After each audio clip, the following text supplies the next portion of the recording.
देखिए आज विज्ञान का पेपर था और विज्ञान के पेपर में जो बायोलॉजी आती है, चलिए इसका फुल सॉल्यूशन आपको समझा देते हैं। देखिए बायोलॉजी का क्वेश्चन शुरू था ग नंबर से शुरू था। ये देखिए यहाँ पर ग नंबर से बायोलॉजी शुरू है और 14 नंबर क्वेश्चन है नवीकरणीय ऊर्जा का पर्यावरण हितैषी स्रोत है। नवीकरणीय ऊर्जा का पर्यावरण हितैषी स्रोत बताना था, तो इसमें पवन ऊर्जा सही हो जाएगा, पवन ऊर्जा सही होगा। फिर दूसरा है मेंडल प्रसिद्ध हैं, तो हम सभी लोग जानते हैं मेंडल आनुवांशिकता के क्षेत्र में प्रसिद्ध हैं। फिर अगला है शुक्राणुओं का निर्माण होता है। शुक्राणुओं का निर्माण शुक्रवाहिकाओं में, अंडाशय में, वृषण में, यकृत में, तो शुक्राणु वृषण में बनते हैं, वृषण में शुक्राणुओं का निर्माण होता है। फिर अगला क्वेश्चन है कूपिका पाई जाती हैं, जो वायु कोष्ठिका होती है कहाँ पाई जाती हैं, तो फेफड़ों के अंदर कूपिकाएं पाई जाती हैं, फेफड़ों के अंदर। फिर अगला है पौधों में जल के परिवहन हेतु होता है, तो जल का परिवहन जाइलम द्वारा होता है, जड़ों द्वारा होता है, जड़ों द्वारा अवशोषित जल और खाद्य पदार्थों का परिवहन क्या कहलाता है, जाइलम, तो इसमें जाइलम सही हो जाएगा। फिर अगला है एक स्वस्थ व्यक्ति में सामान्य रक्तदाब होता है। एक स्वस्थ व्यक्ति में सामान्य रक्तदाब 120/80 mmHg होता है। फिर अगला है निम्नलिखित में से कौन भारत के जल पुरुष के नाम से प्रसिद्ध हैं।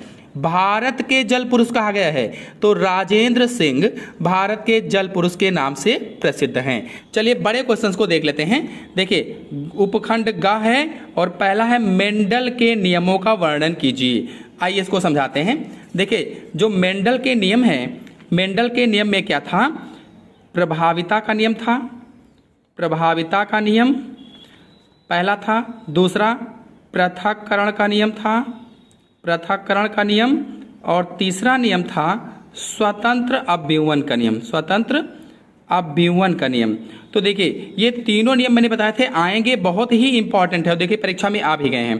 प्रभाविता के नियम में मेंडल ने शुद्ध लंबा पौधा कैपिटल टीटी, शुद्ध बौना पौधा स्मॉल टीटी लिया था, इन दोनों के बीच में क्रॉस करवाया था और क्रॉस करवाने पर इन्हें यहाँ पर संकर लंबे पौधे प्राप्त हुए थे। पौधा था ये बौना पौधा था, यहाँ भी लंबा पौधा प्राप्त हुआ था।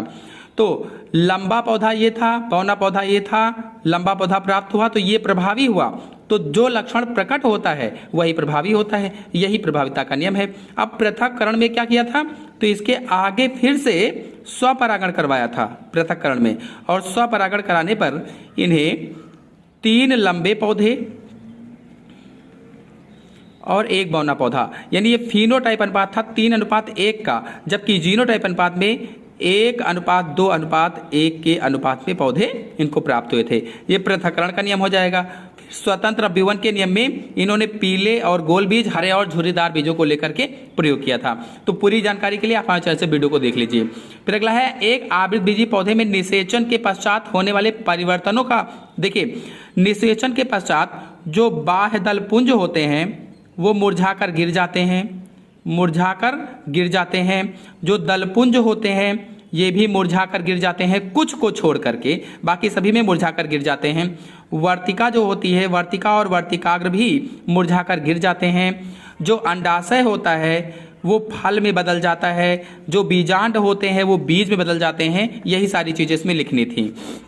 फिर अगला है पर्यावरण को बचाने के लिए 5 प्रकार के आर का वर्णन कीजिए। तो देखिए इस तरह से लिख लेंगे, पर्यावरण को बचाने के लिए 5 प्रकार के आर। पहला आर है रिफ्यूज, यानी अस्वीकार करना, रिड्यूस कम उपयोग करना, रीयूज पुनः उपयोग करना, रीपर्पस पुनः प्रयोजन, और रिसाइकिल पुनः चक्रण। अब देखिए रिफ्यूज, फिर हेडिंग डालकर आपको लिखना था, रिफ्यूज का अर्थ है अस्वीकार करना, अर्थात जिन चीज़ों की हमें ज़रूरत नहीं है उन्हें लेने से इनकार करना। हमें ऐसी चीज़ों को नहीं लेना चाहिए जो हमारे परिवार और पर्यावरण को नुकसान पहुंचाते हों, जैसे प्लास्टिक के थैले होते हैं। फिर दूसरा डालेंगे रिड्यूस। रिड्यूस का अर्थ है कम उपयोग, अर्थात हमें कम से कम वस्तुओं का उपयोग करना चाहिए, जैसे बिजली के बल्ब, पंखे आदि को बंद करके बिजली बचा सकते हैं। और इसके बाद में तीसरा है रीयूज। रीयूज का अर्थ है पुनः उपयोग, मतलब हम किसी वस्तु को बार बार उपयोग कर सकते हैं, जैसे कागज़ के लिफाफे फेंकने की अपेक्षा फिर से उपयोग में लाने चाहिए। विभिन्न खाद्य वस्तुओं के साथ आई बोतलें, डिब्बे आदि का पुनः उपयोग करना चाहिए। इसके बाद है रीपर्पज। रीपर्पज का अर्थ है पुनः प्रयोजन, अर्थात यदि कोई वस्तु किसी एक उपयोग के लिए बनी है तो उसे किसी अन्य उपयोगी कार्य के लिए उपयोग करना चाहिए, जैसे टूटे फूटे चीनी मिट्टी के बर्तन में पौधे उगाना। फिर अगला है रिसाइकिल। रिसाइकिल का अर्थ है पुनः चक्रण, मतलब हमें प्लास्टिक, कागज, कांच, धातु की वस्तुएं आदि का पुनः चक्रण करना चाहिए। जैसे टूटी फूटी प्लास्टिक के से नए बर्तन बन जाते हैं, बिल्कुल उसी तरह से इन चीज़ों से फैक्ट्री में जाकर के नए चीज़ें बन जाती हैं। फिर देखिए आगे क्वेश्चन था मानव के नर प्रजनन तंत्र का वर्णन कीजिए। बहुत ही अच्छी तरीके से मैंने समझाया था इसको और बताया भी था, मोस्ट इंपॉर्टेंट है। देखिए परीक्षा में आ भी गया है, डिस्क्रिप्शन में लिंक दे दिया, आप इसको जाकर के समझ सकते हैं। फिर अगला है पुष्पी पौधों में लैंगिक जनन पर एक निबंध लिखिए।